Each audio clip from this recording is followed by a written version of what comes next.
যুদ্ধ, তাদের যে সংগ্রাম তারা করে গেছেন, জীবনের শেষ দিন পর্যন্ত কখনো কম্প্রোমাইজ করেননি।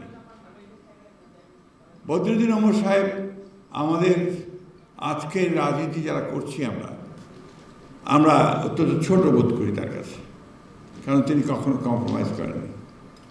আর যারা নতুন প্রজন্মের, তারা বদরুদ্দীন ওমর সাহেবের কাছ থেকে কতটুকু নিতে পারছে বা পেরেছে সেটা আমার ঠিক জানা নেই। একটা কথা এখানে খুব জোরে সরে এসছে বদরুদ্দীন ওমর সাহেবের কথাগুলো থেকেই, যে সংগঠন সংগঠন সংগঠন।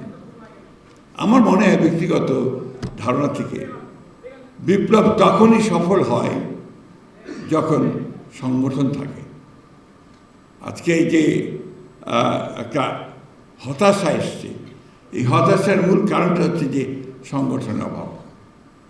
বিপ্লবী সংগঠন যদি না থাকে তাহলে বিপ্লব হয় বলে আমার অন্তত মনে হয় না। আপনারা আমার চেয়ে অনেক ভালো বলবেন, অনেক তাত্ত্বিক আছেন এখানে।